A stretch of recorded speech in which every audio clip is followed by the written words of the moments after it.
Hey, what's going on everybody? My name is Cruz and welcome back to another video. In this one I'm going to give you 3 tips that I think could help make your guitar play a whole lot better. Let's get it. Before we get started, please don't forget to do all of the things that help this channel grow. Like this video, comment, and subscribe. Hit the bell notification icon so you get alerts every single time I upload a video. Without further ado, let's get started. Okay, so if you are a fan of my channel, then you know that I rave about this guitar. This is a Nash T52, hand-built. I think it was 2018 if I'm not mistaken, 2019. Usually it says the date on there somewhere. It doesn't, but who cares? It's a phenomenal guitar. I love it. It plays beautifully. And one of the most impressive things about this guitar was that I actually played it almost an entire year before I bought it. I was at the guitar store trying out guitars, saw this one, always wanted the Nash Telly with the Bigsby on it. Played it, fell in love with it, and was like, man, it's just so out of my price range. I put it down, didn't think about it. Almost a year later, I was in a bind. My wife told me, let's go to the store, and she allowed me to purchase this guitar with a trade-in of an amp, and just to help with that price a little bit, but we got it. And the most impressive part about this guitar was that it played just as good as it did almost a year prior, and I couldn't believe it. The second most impressive thing is how it still plays just as good as the first day I tried it. It sounds just as good, it plays just as good, if anything even better, because it's like just a slightly more broken in. But lately I've noticed that I've been having some tuning problems, and that's because I am the absolute worst with changing strings. Back in the day, before strings were a little more durable as they are now, the way I knew I had to change my string was when I broke a string. I didn't know that there was like a rule of thumb, you know, where you played a certain amount of hours, then you should change the strings. I just kept touring and going and playing all these gigs, and my strings would break like crazy. And of course, they never broke while I was practicing or like during a rehearsal. It would break like on stage in front of everybody, right? But since I switched over to these strings right here, and this is not a sponsorship, this is just purely a plug, I genuinely use these and love these. These are the Dario NYXLs. My life has changed when it comes to changing strings. I don't think I've broken a string since I switched over to these. There's a few reasons for it. That's because they're just made really well. They also have a coating on them, if I'm not mistaken, which helps them to survive the elements a little bit more. If you're like me and you keep your guitar out all the time and not in a case, then you're probably going to want to buy strings that are just as durable as these. Now, they cost almost double the average pack of strings, but let me tell you why. They last way longer than your average pack of strings. Now, don't get me wrong, they shouldn't last a year. They shouldn't last a year. That's not what they're advertised to do. But of course, your boy, I test the limits on things, right? I've been using the same set of strings on this guitar for probably over a year now, and it shows. I can no longer keep this guitar in tune, and it's not the guitar, it's the strings for sure. But I figure while I change the strings, or while I have the opportunity to change the strings, I give you some of the tips and tricks that I use to maintain my guitar. That's important because when you got a great playing guitar, you want to make sure that you keep it that way. And maybe your guitar isn't quite playing right, it doesn't quite feel right in your hands, and I can give you some tips today that can help you correct that. So let's jump right into it with tip number 1. Lubricating your nut slots. Now, I know that sounds kind of funny, but literally, I mean, they actually sell lubrication that's dedicated to doing this right now. It's like a nut slot lubricant that you can put in between each slot of where your string actually rests on the nut itself, and that's really good. I've actually never owned lubrication, and I simply do the old school trick of using a number 2 pencil and using the graphite up that pencil. So what I'll do is I'll remove the string and actually draw within the nut slot. I do this periodically, mainly when I change strings, and let me tell you, it helps a great deal, especially when you are doing massive bends and you're demanding a lot from your intonation or your guitar itself. Maybe you have a Bigsby like I do, or a whammy bar in general, whether it's a Floyd Rose or Bigsby. When you push down on the whammy bar or you bend the string, you're demanding a lot of the string. You're saying, hey,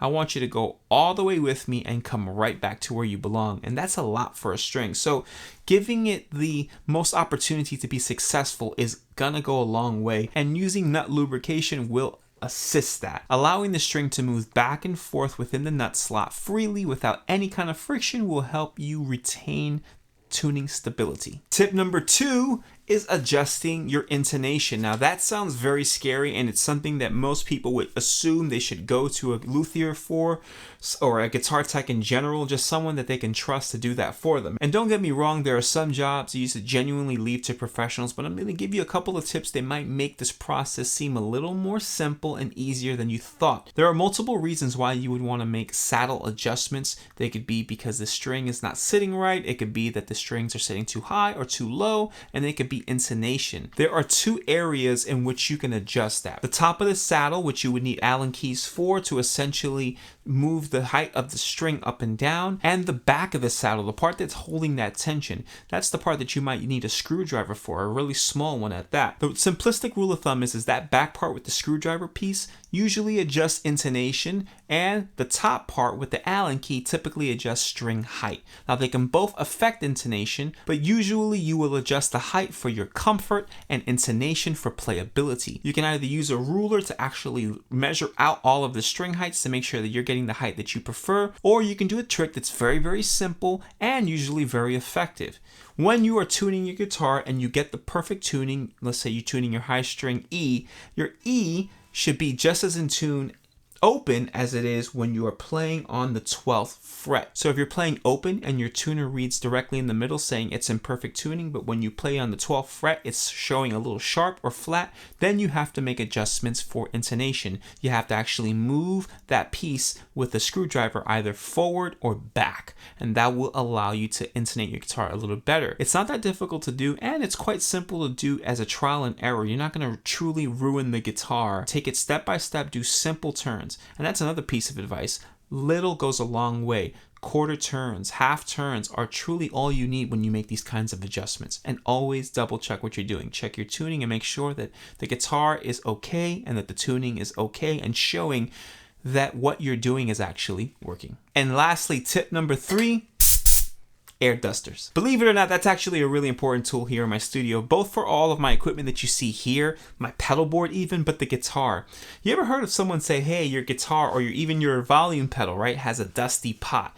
That usually means that there's literally dust on the pot itself. It doesn't mean that that pot or the guitar itself is ruined. It genuinely means that you have to clear of some debris that may have gotten in there just by sitting out, especially if you're the kind of person who leaves your guitars out all the time, not in cases. The guitar is more exposed and therefore will more than likely go through wear and tear, and you'll have to use products like this to help you out. Every once in a while, take the time to clear dust around your pickups, around your electronics like the volume and tone knobs, around the actual input jack of the guitar itself, just anywhere where you think electronics could be damaged over time just by sitting there and collecting dust. You don't want to collect dust. I use this for pedals as well, input jacks and output jacks. Just be careful. You don't want to spray too aggressively and maybe knock something loose or desolder something because that air canister could be really, really powerful. So you do want to use it carefully, but definitely worth investing into. Now, if you're still watching, great. I actually have a bonus tip for you. If you are changing guitar strings, which I'm about to do right now, I want to challenge you to not take off every single string and then replace them. I would rather you change one string at a time. The reason for that is your guitar is held together almost exclusively by tension, and when that tension is released, then the wood and guitar itself will start to do things that you don't want it to do. It'll rest. That's why every time you change strings and you take them all off at the same time, do your cleaning, treat your fretboard, and then you put the strings back on, you almost have to set up your guitar all over again. It's because you let the neck rest too much. You let the wood sort of do its thing. You don't want that to happen. So I highly recommend that you change only one string at a time. That way you can keep that tension and hopefully retain the setup that you currently have. Especially if you're like me and you have a perfect setup as it is, I don't want to mess with that. So I change one string at a time. Now, if you're using a Bigsby like I am and you're not doing that, you're insane. That's why changing strings are so difficult. Keeping that tension will also keep this whole mechanism in place. As you guys may or may not know, once you take strings off, the Bigsby just flops off and stuff goes flying everywhere. It's literally held there by tension. So you want to make sure that the tension remains in place. It'll be a lot easier to change strings.